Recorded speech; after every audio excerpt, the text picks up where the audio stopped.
I am starting a new series that walks through games that I've played against opponents on chess.com.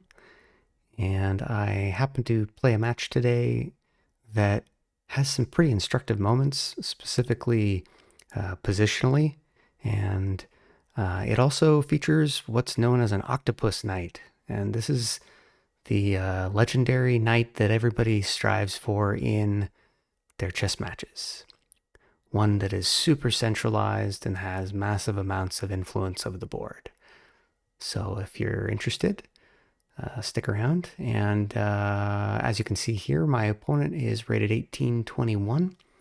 So this gives you a general sense on chess.com what type of opposition I'm facing. And if this was Lichess, typically you'd add around 200 points on to this rating. So you could figure this is around 2021 rated player on Lichess, thereabouts. So, all right, without further ado, let's get into it. And I'm going to just talk out loud as I remember some of the aspects of the game, things that stood out to me, what I was thinking. And of course, I didn't play a perfect match either, and that's not the purpose of this to showcase perfection. It's really to showcase some ideas and hope that some of it rubs off on you. So, one of the things that I was initially thinking about was playing the Caro-Kann. I'm fairly new to that opening, but I've been trying to, update my opening repertoire in response to 1e4. So, and as you see here, this is the exchange variation of the Caro-Kann. Pretty typical at my level. I think as you get to higher levels, people start to exchange a little less frequently, probably, master level, and you will get more into advanced variations and whatnot. So white responded. I'm applying just some basic pressure to the pawn. Bishop develops. Basic developing pieces. Okay, so I've decided I'm putting a pin on white's knight. White wants to strengthen their support of their pawn. I do the same, and this is also allowing me to develop my bishop in the future. And of course, the only two squares that I can are here or here right now, because these are all in danger or attacked and under control by the opponent.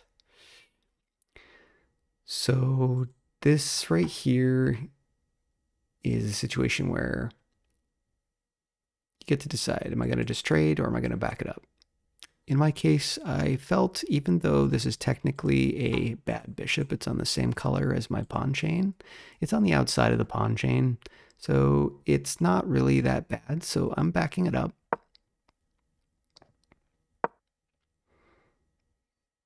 My opponent decides to apply a similar pin. I break the pin with my bishop.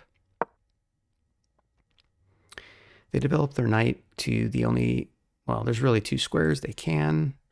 They could put it here with the intent to go here, but the problem is if they did this and you did that, their knight is not looking so great. I castle to catch up to my opponent. So this move right here, I interpreted this as a developing move, but also a developing move with future intent to push the c-pawn. So control of this square was starting to be at the forefront of my mind. And so what I really wanted to think about here was how could I control this better? And if you try to do something like, put the knight there, that doesn't really do much. You can get chased off through a variety of means. So I thought I should make use of my pawns to do this. So something like this would be great. But before I do that, I went ahead and developed my rook because I wanted to provide some equal control of this file. And I was hoping that they wouldn't push this pawn yet. And thankfully they didn't. They wanted to break free of this pin because they have a knight supporting their knight at the moment. So I begin my plan. because I'm still thinking about controlling this square. And this is, again, a moment where I'm thinking, please, white, don't make a push yet. Otherwise, you'll disrupt my pawn structure, and I kind of wanted to keep it. And here, I guess the engine thinks this is an okay move. I really didn't like it that much. I was like, okay, I made this move and they just copied me. Like, what was my threat? I couldn't put anything on this square anyway because this pawn controlled it. So yeah, it was an okay move, but it didn't really address what my plan was. So I go ahead and push the pawn because, again, my plan was controlling this square. And based on the evaluation meter, it's a very, very close game right now, basically just about equal, which is a great situation to be in as black because typically, you start at a disadvantage. You're down a tempo. And this move by white, I pondered there was a few possibilities here. Like, why would you move that? So one, I thought, well, are they trying to do this? But then I thought, no, not yet, because I control it with 2 pieces and they control it with 1. I thought maybe they're planning to do something like this, perhaps, to get this other knight more involved and possibly find a home for it here at some point. Another idea was perhaps a pawn push of some kind. And it ends up being that last one, I think, if I recall correctly. Let's see. So this was my move. So I'm thinking I want to put my knight here. That would be great. Still kind of controlling this square. That's my idea, right? I was originally leaving the knight here because I was trying to maintain control of e5. But once this knight backed away, I wasn't worried as much about it using this as an outpost. So I took that opportunity to do something more useful with my knight. And here is the pawn push. So this was something I thought might happen. Now, there's trade-offs for this. On the downside for white, this is weakening their king. On the upside, it is threatening to perhaps impede my pawn chain here, right? So if they go here, it's probably going to be something like take, take, and then we have like maybe some sort of rook trade. But this pawn here ends up being weak because it won't be supported. And so I have to watch out for things like this with some sort of check on the king. So I was thinking, well, how do I deal with that? And before I dealt with that, because I had one more tempo to worry about it, I put my knight where I had originally planned. And my thought here was, number one, if they try to scare off my knight, they hang their pawn. And my knight that's now sitting here is supported by my bishop, so it's not trapped. If they trade, then my intent was to recapture this way because I wanted to basically cement a backward pawn and control this square and effectively start stacking up stuff to apply, hopefully, long-term pressure to the b2 square. And white actually did exactly what I was hoping. They traded that knight off, so I recaptured the bishop, needless to say, and he has to find a home, and the only safe squares are here and here. So it went back. So now my idea is I need to control this square so that I can maintain this pawn as a target. But I also need to worry about this push. And so my idea here was, hey, let's first start with threats.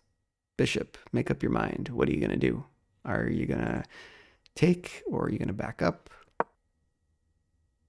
My opponent backed the bishop up. And I made a mistake here apparently, and I tactically did not see it. But the intent was I wanted to provide some support for this queen.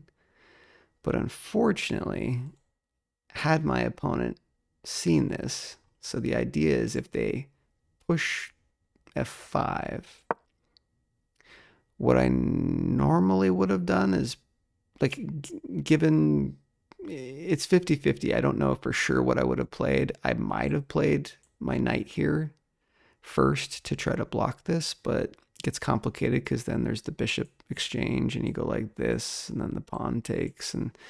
But the idea is if you were to capture this way, then this bishop takes back and now they've got a nice skewer. So thankfully,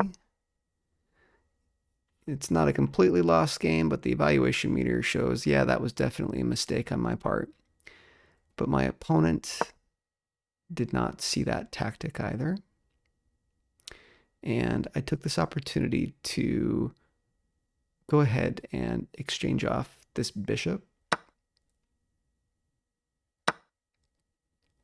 It had done its job. It had maintained a pin. I felt like I was worried about white trying to trap it with this kind of idea. So I just exchanged it off. And here I'm starting to think about my plan, right? It's all about this backward pawn on this file. I want to control this square and target this pawn. I want to apply pressure. I want to distract the opponent. And so my opponent responded by, that's one of a few different options. So they backed the rook up so that it protects this pawn. But I view this as a success. We're starting to tell my opponent what to do. And that's great because it means my plan is happening and theirs is not. And we can see the evaluation is a little bit in my favor. And let's see, I pushed this pawn, and my thought eventually was I would like to get it here so that we're controlling this square even more. But I am, keeping an eye on the idea of, like, if the bishop goes here, then it can be threatening the pawn if I push it too early, and then I have to babysit it with a piece, and that's just something I have to watch out for. Okay, white moved an extra rook here, so the idea is, of course, some sort of pawn push, applying even more pressure. If I take, then the rook would take, basically attacking my queen. So I need to watch out for that. I start the idea, basically this is a multi-bird, killing two birds with one stone here. I'm trying to protect. The engine doesn't seem to like the move that much. It's not a mistake, but it's an inaccuracy. So my idea is I want to protect this pawn, but I also want to make room on this file so that I can bring out an additional rook. My opponent moves their queen to d1. I'm not actually sure I see why. I think the idea I came up with in game was that white wanted to put the queen here, trade the knight off, and then be able to checkmate me. I think that was their idea, but I'm not sure. That's the only thing I could come up with. So I proceed with my plan, adding an additional rook to the file to control and apply more pressure.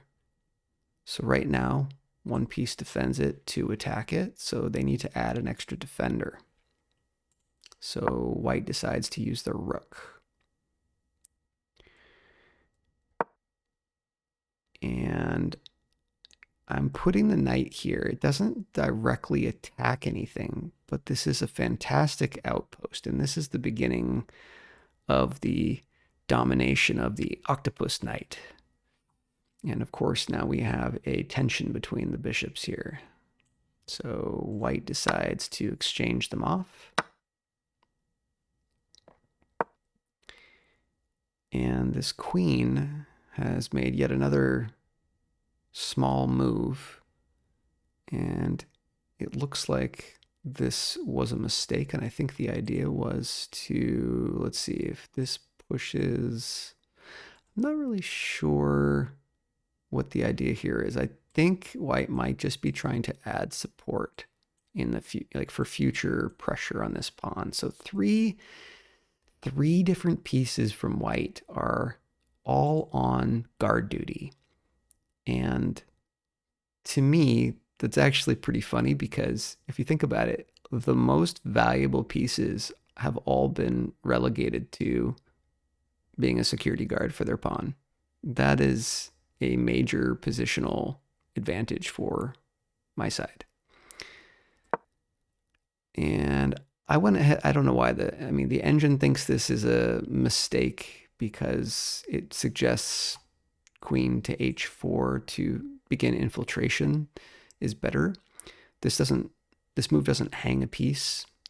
I actually kind of liked it because what I was thinking with this move is I wanted to lock this knight in, and I wanted to create a situation where white desperately wants to trade it off so that I can create a passed pawn.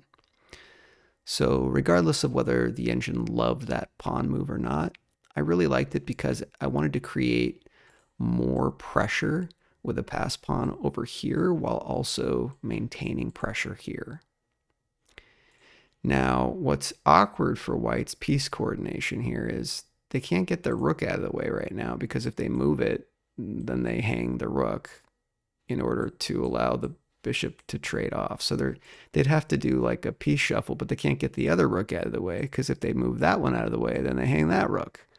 So they really don't have a way to untangle themselves right now to even allow for a trade-off.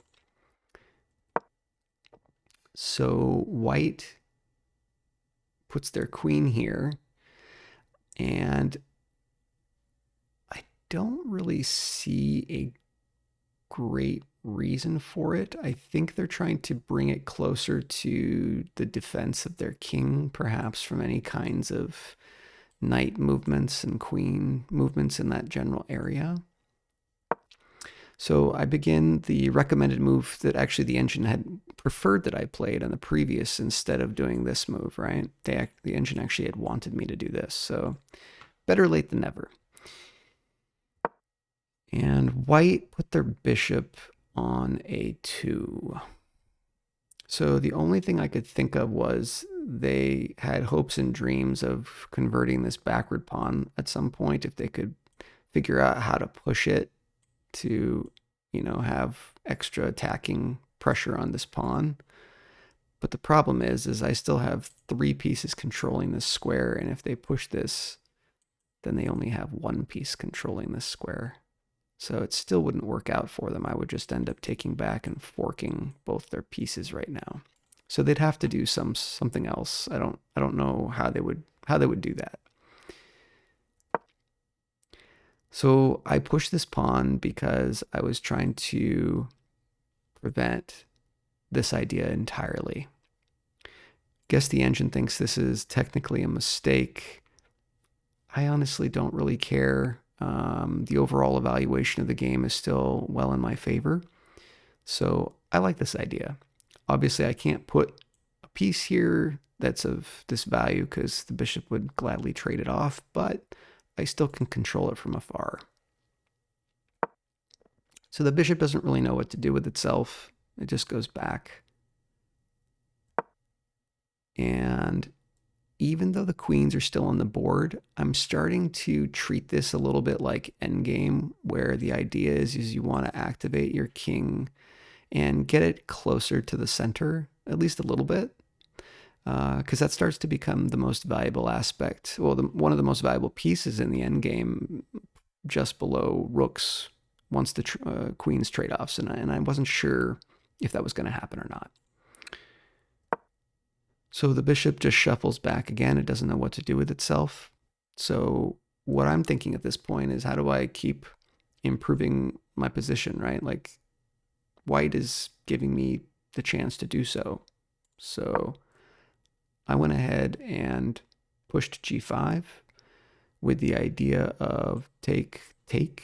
I'm trying to create a bit more momentum on the king side to create some sort of attack or weaken the king a little bit more. White takes. I decided to take with my queen instead, though.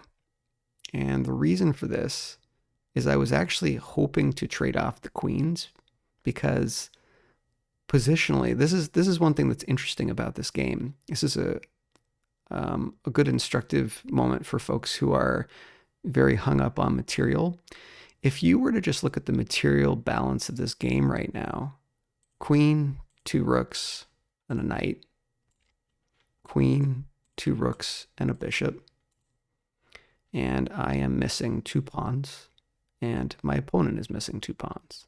So we are completely equal material, but if you look at the evaluation of the game, like over here, white is clearly in a losing position. So positionally, this game is very much in black's control. So given that, I'm more than happy to trade off queens. If he wants to take, I take back, and I just continue trying to apply more pressure because this pawn is going to fall at some point, and this bishop is stuck. So white decides they don't want to trade their queen. And I thought for a little bit on this one. I had 4 minutes and 27 seconds left on the clock. My opponent had quite a bit more. And I was really itching to apply more pressure. And I couldn't figure out exactly what to do here for a moment. I was thinking about like, well, what can I do with this pawn? And not really a lot. I mean, I could try to march it up the board, but that's not very, it didn't feel very threatening. I thought about maybe like a move like this to try to offer another trade. But then I was worried about the queen starting to infiltrate with check, and then I would have to move my king over to support this pawn. So after a little bit of thinking, I actually came up with a tactic. And this is a moment that you should pause the video and think for a sec. What would you do in this position? There is a beautiful tactic. So here is how this played out. So I took this pawn, and it looks like I'm just giving away a rook. Before we actually continue with what really happened in the game here, the idea is take, take, take, take, check. King has to move, and then you take it back. And now your queen would be sitting right here, and it would be threatening the bishop, the pawn, and this pawn too, because the knight is your second attacker. So that would be a nice, beautiful tactic. However, as you saw, my opponent came up with an interesting refutation idea, because my whole tactic is built upon the idea that my queen can end up here, right? And so my opponent came up with this idea. Try to deflect my queen away. So I need to keep it on the diagonal, right? Otherwise, this tactic, this idea won't work. And the problem is these squares are all under attack. And so here's another opportunity to think about, we're going to treat this as another puzzle, because I basically did in the game. I, again, thought long and hard about this one. Again, I have 3 minutes on the clock. My opponent has 8-10. What do you do here? So it turns out I came up with an idea to do a exchange sacrifice. So I went ahead and just threw in a check on the king, knowing that my opponent would take back, and they did. And then I captured their bishop. So I lost a rook for a bishop there. So I willingly went down 2 points of material for that. My king, or my opponent's king, ran to h2, the only logical square, because everything else was only able to block it temporarily, and I would just take the pieces as they blocked. And then, of course, I recaptured the pawn here with check.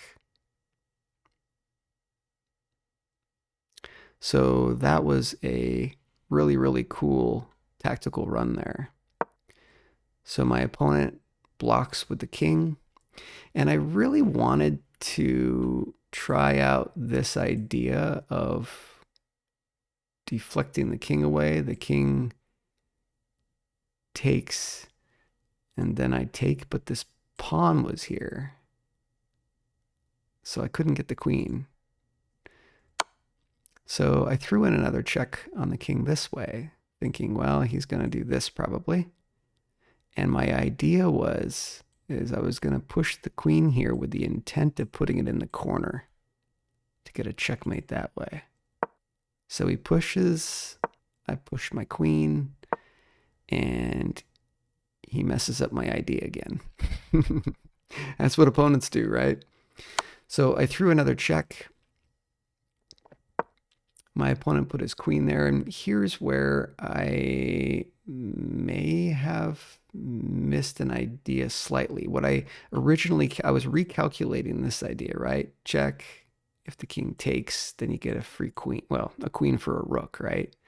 But I was worried that if I did this, he ignores the rook and goes there. And then he was still protecting my queen. Or his queen, I should say.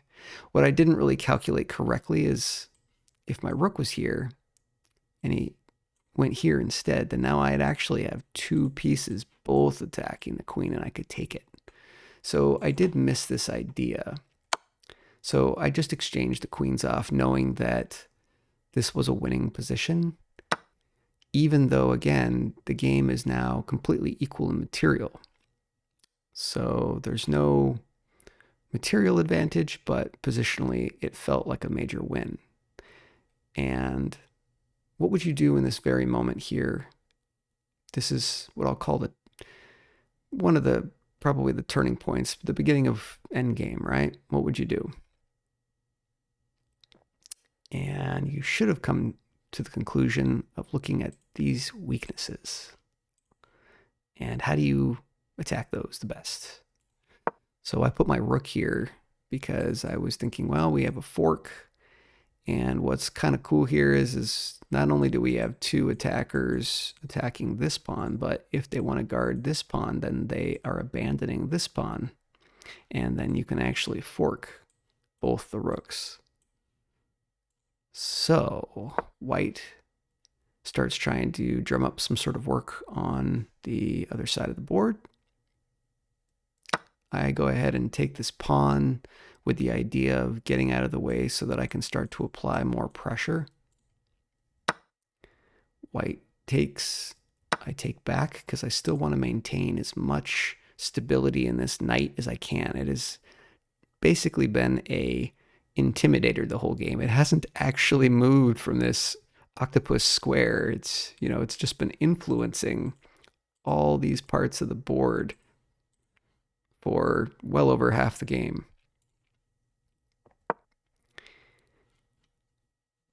White moves their rook, presumably to add extra protection here because I have two attackers. So I am further moving my king towards the center because we're clearly in endgame now.